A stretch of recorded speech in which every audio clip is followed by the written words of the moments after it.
पवन story. सालों पहले की बात है।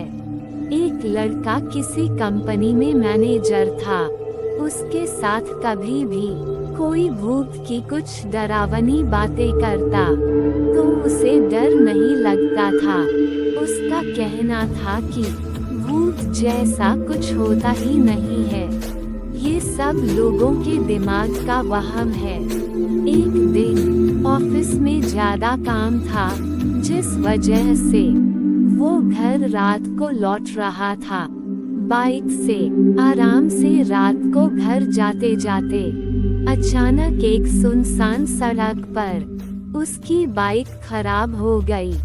रात का समय था, कोई गाड़ी ठीक करने वाला नहीं मिलेगा।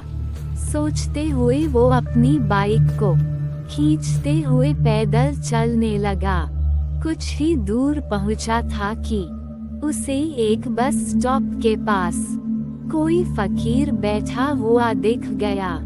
काफी देर से बाइक खींच रहे लड़के ने भी सोचा, थोड़ी देर इधर ही इंतजार कर लेता हूँ। वो सीधे फकीर के पास चला गया और उसके पास बैठकर उससे बातें करने लगा।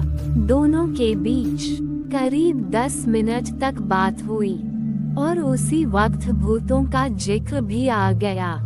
हंसते हुए लड़के ने कहा कि भूत जैसा कुछ नहीं होता है और न ही मैं इन्हें मानता हूँ। ये सारी झूठी और वहम वाली बातें हैं। फकीर ने लड़के की तरफ हैरानी से देखा और बोला, तुम भूत को नहीं मानते हो, वो एक अलग बात है। अगर तुम ऐसा कहोगे कि भूत होते ही नहीं है, तो ये सरासर गलत है।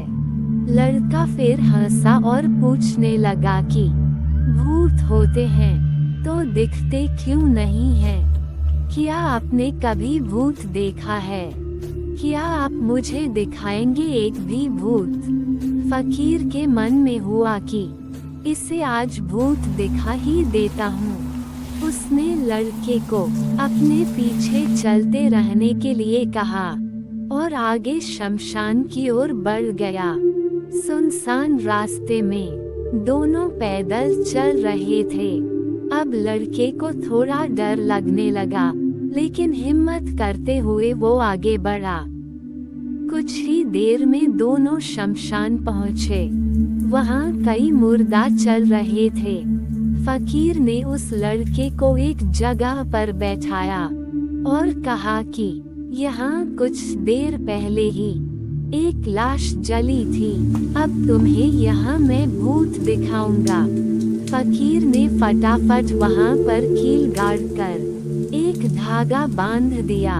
अब धागे का आखिरी हिस्सा उस लड़के के हाथ में थमाते हुए कहा, धागे की सीध में मैंने 4 बताशे रखे हैं। इन्हें खाने के लिए 4 आत्माएं आएंगी। जब तक आत्मा इन बताशों को पूरा न खा लें, तब तक तुम इस धागे को बिल्कुल भी मत छोड़ना, वरना तुम्हारे साथ बहुत बुरा होगा। इतना कहकर फकीर ने लड़के को आंखें बंद करने के लिए कहा और खुद मंत्र पढ़ने लगा।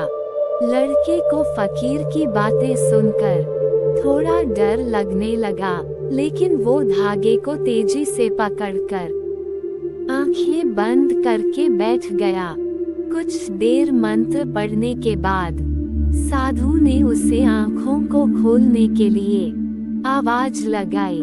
लड़के ने जैसे ही आंखें खोली तो सामने 4 आत्माएं बताशे खा रही थी। उसे इस सब पर विश्वास ही नहीं हो रहा था। तभी उसकी नजर एक आत्मा पर पड़ी।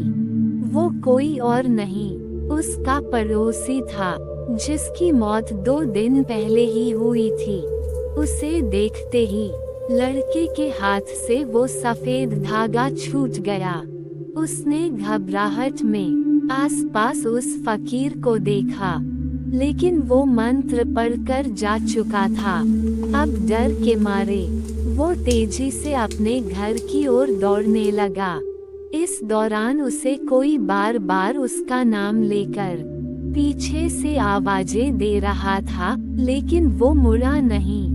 किसी तरह से वो घर पहुंचा और डरते डरते ही सुबह हो गई। सुबह सबसे पहले उसने शमशान की घटना के बारे में अपने माँ बाप को बताया और सोने के लिए कमरे में चला गया।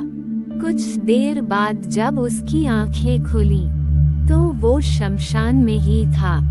वो कैसे दोबारा शमशान घाट पहुंचा, किसी को नहीं पता, लेकिन उसी दिन से लड़के की तबीयत दिमागी रूप से खराब रहने लगी।